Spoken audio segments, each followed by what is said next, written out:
నేను నీకు హెల్ప్ చేస్తాను. నేను చేసుకుంటాను. నువ్వు ప్రతిదానికి ఎందుకు ఇంత పొగరు చూపించాలనుకుంటావు? నేను పొగరు చూపిస్తున్నానా? ఈ రోజు మనం కోర్ట్ రూమ్ కి మీ వల్లే వెళ్ళాం. మీ కారణంగా మనకి డివోర్స్ అయిపోయి ఉండేది. అక్కడ కూడా నేను పొగరు చూపించుంటే ఇలా మన ఇద్దరం కలిసి ఉండేవాళ్ళమే కాదు. అయితే నువ్వు నాకు ముందే అన్ని స్పష్టంగా ఎందుకు చెప్పలేదు? మన మధ్య ఇన్ని అపార్థాలు వచ్చుండేవే కావు కదా. వా, ఇది కూడా నా తప్పే కదా.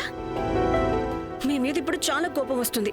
మీరు నా సహనాన్ని ఏమీ పరీక్షించకండి, లేదంటే ఇక్కడున్న ప్రతి వస్తువుని మీ మీదకి విసురుతా నేను. నువ్వు నా మీదకి వస్తువులు విసిరేస్తావు అంతే కదా.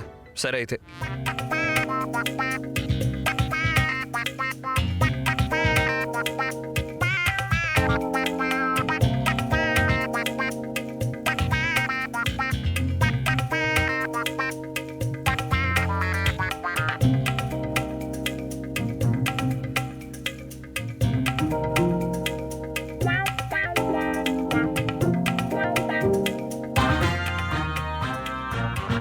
విసిరే నా మీదకి.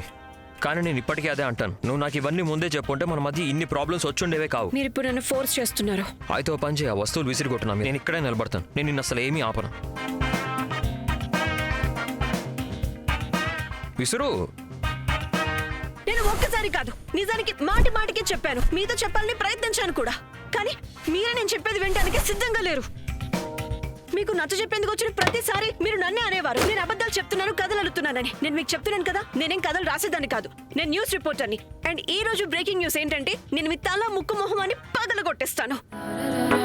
అరే, నేను జర్నలిస్ట్ అయ్యానన్న విషయాన్ని మీరు నా ముందు ఎన్నిసార్లు ప్రశ్నించారు. ఏమన్నారు మీరు? నేను మాటలతో మభ్య పెడతానా? పన్నగాలు పన్నుతానా? జస్ట్ 2 సార్లే కదా అన్నాను. 2 సార్లా? మిమ్మల్ని అది బరువుగా ఉంటది. అది మీరు ప్రపంచం మొత్తాన్ని నమ్మేయగలరు, కానీ నన్ను తప్ప. ఆ తర్వాత కూడా మీకు ఎంత ధైర్యం ఉంటే ఇలా అంటారు? అపార్థాలు వచ్చింది నా కారణంగానా? వద్దు, ఇది నాదే. I hate you Raghav. I hate you so much. ఈరోజు మీ కారణంగా మన బంధం తెగిపోబోయేది. మనం విడిపోవాలని పేపర్ మీద కూడా సంతకం పెట్టేశారు. అండ్ ఆ కోర్ట్ రూమ్ లో ఎంత సులువుగా చెప్పేశారో మీరు ఈ బంధాన్ని వదులుకోవాలనుకుంటున్నారని. ఈరోజు రేఖ రాఘవుల కథ ముగిసిపోయి ఉండేది. And all thanks to you. నాకు డివోర్స్ కావాలి.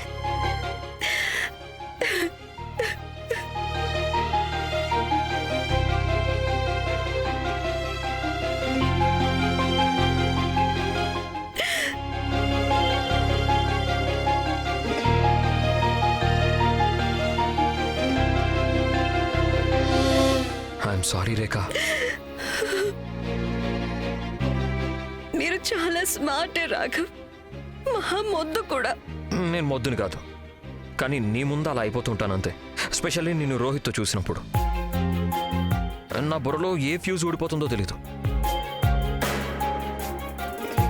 నా బుర్ర అసలు పనిచేయడం మానేస్తుంది, నోరు మాత్రమే పనిచేస్తుంది. And that out of control అయిపోయాయి. దాని గురించి మిమ్మల్ని నేను అడగనే లేదు కదా. మీరు ఎందుకు అలా రియాక్ట్ అయ్యేవారు? మీరు నాతో సూటగా ఎందుకు అడగలేదు? నా మనసులో ఏముంది అని, నా మనసులో ఎవరున్నారు అని.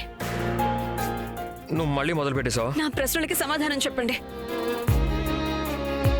భయం వేసేది, నువ్వు రోహిత్ని చూస్ చేసుకుంటావేమోనని.